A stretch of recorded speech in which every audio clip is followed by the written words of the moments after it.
PTPTN dan sebagainya. Ya, itu cara nikah bisiar. Jadi maknanya kalau kamu paham konsep ni, boleh bertolak usul, kamu boleh nikah awal lah. Kemudian masalah anak apa, kamu rancang lah. Kamu pandai ubah-ubah, rancang lah.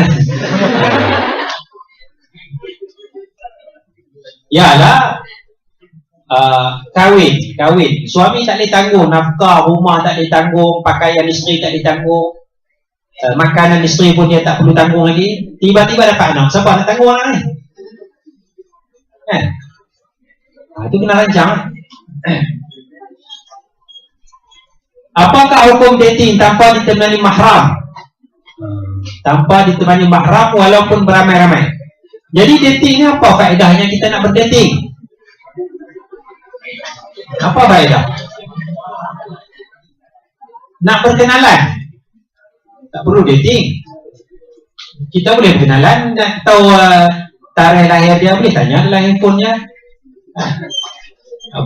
Nak tahu apa lagi?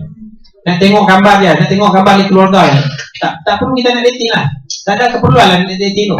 Orang dating ni orang yang dah kenal dah kan. Kalau yang tak kenal, dia panggil apa? Blind date. Itu tak kenal lagi. Itu belum kenal lagi. Tapi kalau yang dah kenal, jadi nak dating itu mana? Dah kenal lah dating lagi. Jadi tak ada faedah untuk kita dating. Jadi dia masuk dalam kategori wala taqrabuz zina. Dia tak berzina, tapi dia masuk dalam kategori menghampiri zina. Ya, menghampiri zina. Elakkan benda-benda macam ni.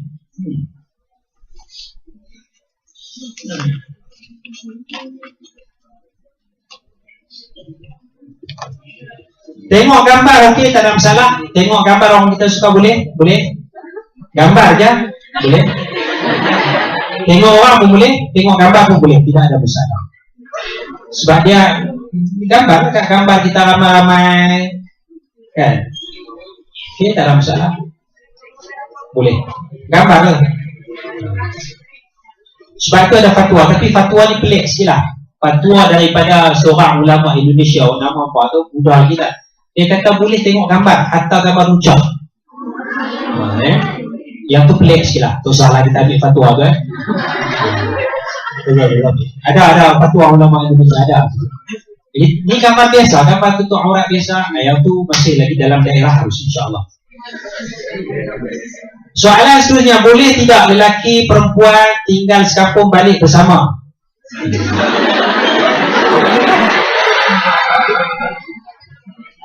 Boleh. Daripada perempuan tu balik seorang, mungkin kita kata keselamatan lah. Dia tak ada kawan lah. Dia kampung dia tu dia seorang dah kan. Yang kita kata nak balik kan, balik raya kita kata. Jadi cuma ada kawan lelaki je. Jadi dah sekampung, jadi tidak ada masalah lah. Untuk kita apa? Wal mu'minu nawal mu'minat ba'duhum awliya'u ba'd. Orang lelaki beriman dan orang perempuan yang beriman, sebahagian mereka adalah pembantu kepada sebahagian yang lain. Wal mu'minu nawal mu'minat ba'duhum awliya'u ba'd. Orang beriman lelaki dan orang beriman perempuan adalah pembantu kepada sebahagian yang lain. So dia nak bantu sama-sama balik dan sebagainya. Itu bukan makna dia nak dating. Dia memang sama-sama nak balik kampung kan. Kalau tak sama balik pun balik juga. Cuma keselamatan kita kata. Katalah balik tengah malam, mungkin sampai di stesen bas tu pukul 4 pagi kan, pukul 3 pagi katakan. Jadi daripada seorang baik ada teman kan, untuk keselamatan. Untuk keselamatan Jadi kalau niat macam tu, insya-Allah boleh Apa hukum onani untuk mengelakkan daripada zina? Dia haram, tetapi kalau bimbang terjerumus ke dalam zina, maka dia menjadi harus. Akhafud dararain, mudarat yang lebih ringan. Zina tu hukumnya dosa besar, dan onani pun haram ikut sebahagian besar ulama. Tetapi kerana bimbang berlakunya zina, maka diharuskan perkara tersebut untuk mengelakkan daripada berlaku zina. Masalah kita ialah ramai orang yang menggunakan alasan berlaku zina itu untuk dia menjadikan onani itu sebagai rutin harian dia. Okay? Katalah seminggu 2 kali, seminggu 3 kali, mesti dibuat benda tu. Jadi satu benda yang tak sepatutnya lah. Kan? Sebab apa dia buat benda tu? Sebab fikiran dia fikir benda tu. Sebab apa? Sebab dia tengok benda-benda yang tak elok, dia baca benda-benda yang kotor dan sebagainya, menyebabkan otak dia kotor lah, tercemar. Dia tak boleh nak fikir elok, dia tengok benda lain, teringat benda yang tak elok tu. Jadi sebab tu bila dia tak tenang jiwa dia terpaksa lepaskan. Sama ada melalui zina, kalau tak boleh zina dia lakukan onani. Ya. Jadi kalaulah dia jadikan benda itu sebagai rutin harian, mungkin satu perkara yang tidak sewajarnya dilakukan. Tapi kalau bimbang sangat, ketika itu ada keharusan lah. Jadi sebab itu kita balik kepada tadi isu tadi adalah nikah mesyiar tu ada apa? Nah, konsep nikah mesyiar dalam usia yang muda, katalah umur 22 kamu nak nikah, masih lagi belajar kan? Ada nikah mesyiar.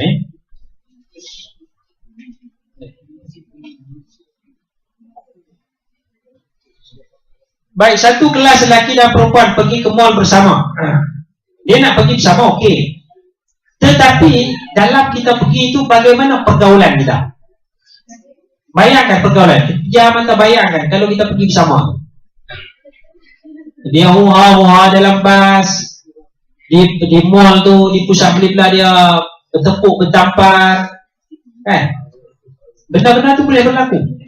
Dia rasa bebas sangat, dia rasa rapat sangat, kan?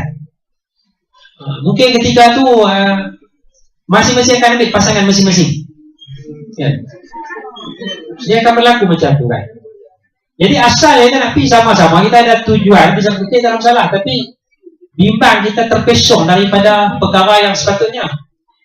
Sebab itu dalam mana-mana program pun kita ada guru pembimbing, kita ada staff, kita ada pensyarah yang akan mana orang dewasa lah. Kita pergi satu bas program, kita kena ada orang dewasa sama. Dia akan pantau kita, kan? Kalau tak ada, dia akan jadi masalah, kan? Dia ada tu, ada orang kelani dan sebagainya. Jadi kita kata boleh bersama, tapi kita bimbang perkara yang akan berlaku seterusnya itu perkara yang tidak patuh kepada syariat. Jadi daripada pintu saddi zara', tutup pintu-pintu yang tidak elok ni, maka kalau tidak ada keperluan, tidak perlulah.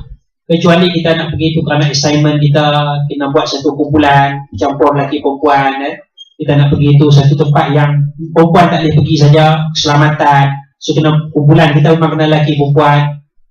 Dan kita nak keluar bersama pun tidak ada masalah. Macam lah kita kata pergi kerja nanti, kita duduk di tempat, bila kita graduate nanti kita kerja, mungkin kita duduk, kita kata bidang, kita nak pergi site, kita nak pergi tapak, kan? Kita sebagai perempuan, kan? Kita nak pergi dengan rakan-rakan yang lelaki. Ada keharusan kerana urusan kerja. Tapi bila kita lebih daripada urusan kerja tu, kita mula menyeleweng, kita mula mengaut, itu yang jadi tidak harus tu. Asalnya harus. Asalnya. Tapi ada unsur-unsur sampingan yang menyebabkan tidak harus. Benda sampingan tu yang tidak harus, ya.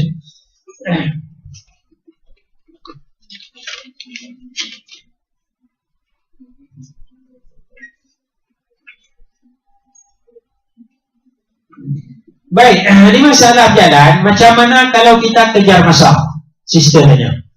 Brothers pula jalan berlenggang, lambat-lambat.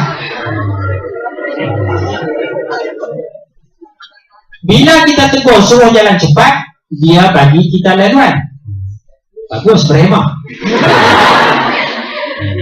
Tak apalah jalan lah, kita jalan. Dia bukan ikut. Dia yang tak boleh ni kalau dia follow kita, ikut kita. Ini kita jalan pampai depan sana tu, dia masih duduk lenggang, dia ikut dia. Itu tak ada masalah. Ini bila berjalan macam Nabi Musa dengan perempuan bila berjalan ikut perempuan tu, kan? Sekarang ni kita nak ke depan dulu, kita pergi depan, tak ada masalah, ya? Boleh, tidak ada masalah.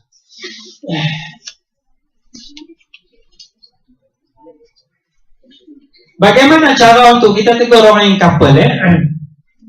Yang ni perlu kepada kepahaman lah. Sebab kalau kita nak kata haram memang couple tu haram, ya. Couple yang kita faham hari ni, dating yang kita faham hari ni memang haram sebenarnya, ya. Tapi benda tu setakat mana? Kalau kita tegur setakat benda tu, dia mungkin berhenti setakat tu. Okey lah, dia segan, tak mau gaduh dulu lah, okey lah. Dia berpisah setakat tu kan. Kita tengok dalam UAE, katalah duduk couple ada dua orang dekat mana-mana, kat kursi mana-mana, pukul 9 malam, pukul 10 malam sembang. So kita pergi tegur. Okey, dia pisah. Kan? Setakat tu lah. Kalau dia tak faham, kalau dia tak ada kesedaran, dia akan buat lagi benda tu. Kan?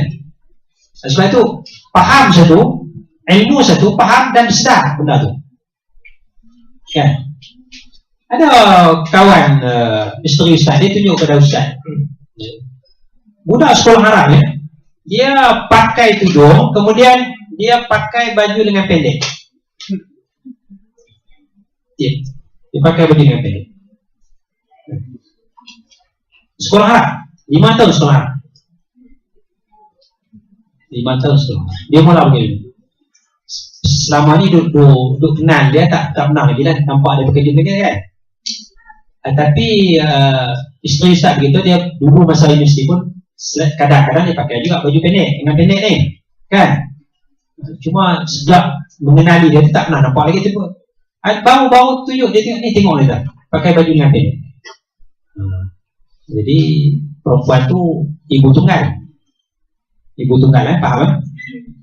Ibu tunggal mana janda lah. Jadi ustaz pun kata macam mana nak suruh abang tebong lah.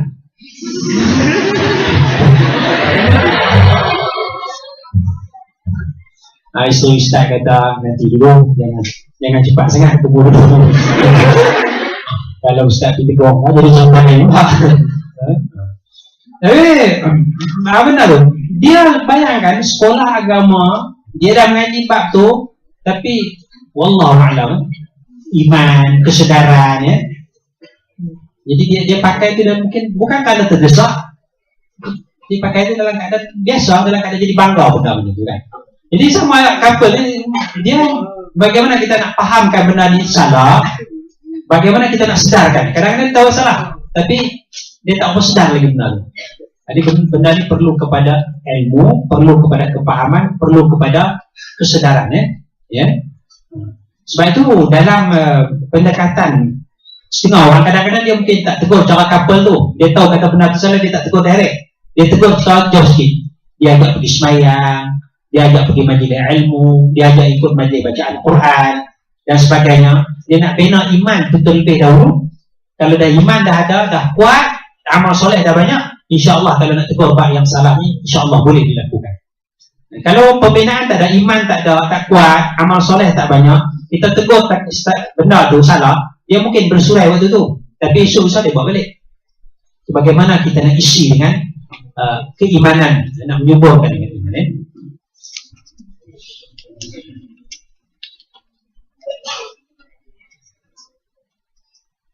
Bolehkah seorang lelaki memberitahu yang dia mempunyai niat untuk berkahwin dengan seorang perempuan walaupun tak ada duit?